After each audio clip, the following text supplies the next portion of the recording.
Money is a very delicate issue for many, many people. This issue can be so contentious that instead of managing their money, people will avoid the topic altogether and solely focus on earning and spending it.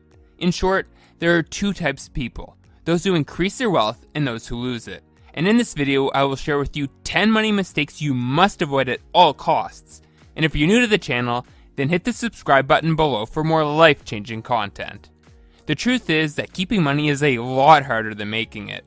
It's not uncommon to see people who come into wealth through inheritance, lottery, or other windfalls and lose it in a short amount of time. A good example of someone who earned a ridiculous amount of money but lost it all is the famous boxer Mike Tyson. Despite earning over $300 million in his career, in 2003 he declared bankruptcy and was reported to be in more than $20 million worth of debt. Needless to say, that money mistakes happen, and these mistakes can cripple your finances no matter how much money you make. So let's get into the 10 mistakes that you must avoid. Number 1. Spending on drugs or cigarettes. Doing a drug or two in college may have been fun and seemed harmless in the moment, but the truth is that constant use can have negative effects on both your health and your wallet. If you calculate how much drug and cigarette users spend in a week or a year, you will see that many of them are hamstringing their ability to reach financial freedom. For example, a pack of cigarettes costs $9.08, and many cigarette smokers smoke a pack a day. This amounts to $63.56 a week, or $3,305.12 a year. The same amount of money could cover the property taxes on your home, or a 2-week vacation, but sadly many drug and cigarette users fall into this habit through curiosity and peer pressure. The end result of this habit is a hefty toll on both your health and your wealth in the long term. As such, try to avoid spending on these items as best you can. Number 2. Spending more than you make. This can be tempting to do, especially as a young adult. It can be tempting to blow your money right out of college when you are making a consistent income for the first time in your life.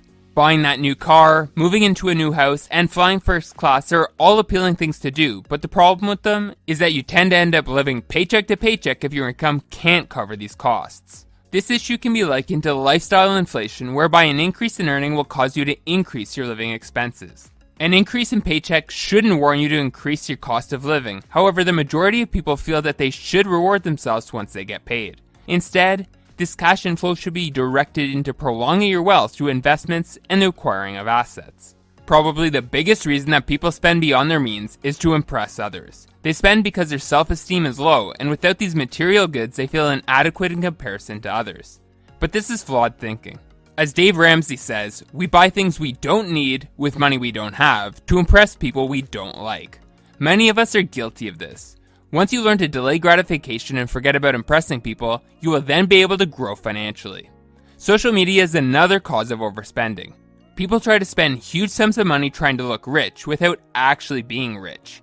An internet entrepreneur, for example, who, after being told he would never make it big in business, might buy an expensive car when he makes his first big sale in order to prove his critics wrong, again falling into the trap of trying to impress others.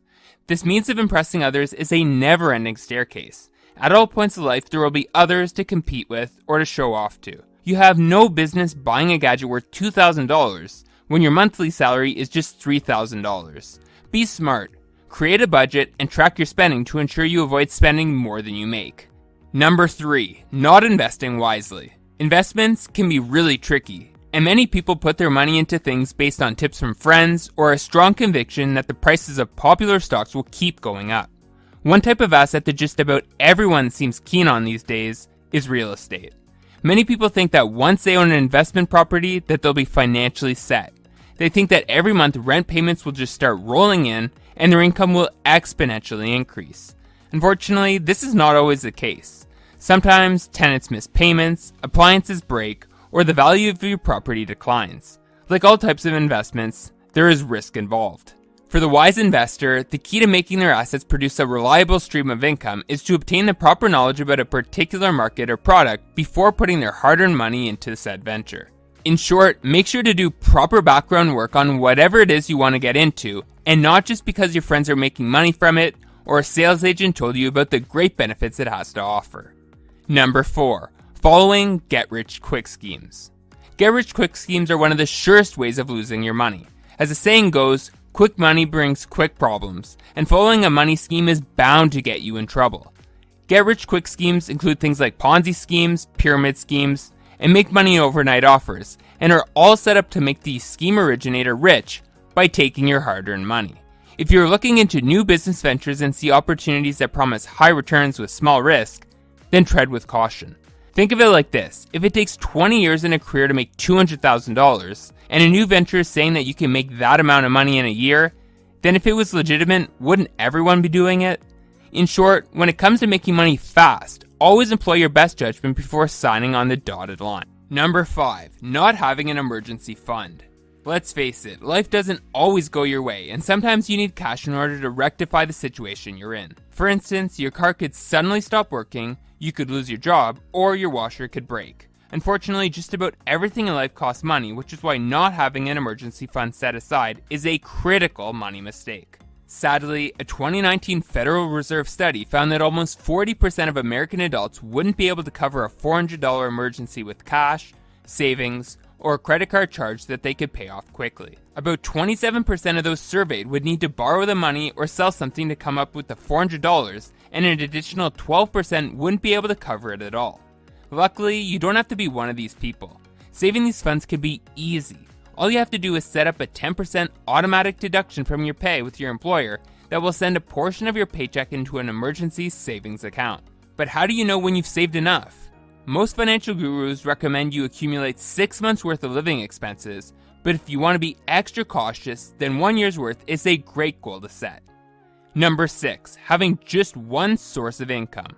For most people, having a sole source of income is a way of life, and this income usually comes in the form of a salary. Unfortunately, jobs aren't as secure as people perceive them to be. In fact, in 2018 alone, US businesses laid off more than 21 million people, meaning that if your job was the only way you made money, then all of a sudden your cash inflow came to a halt. When it comes to income sources, you need to think of yourself as a tree. Do trees grow fruit only from one branch? The simple answer is no. They have different branches producing flowers and fruits. And so should you. You should keep developing and learning new ways to let your income work for you.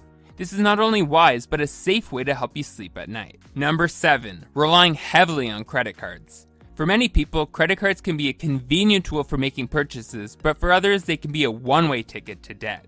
Although you need credit cards for some business applications, relying on them heavily can ruin you financially. The use of credit cards promotes impulse buying.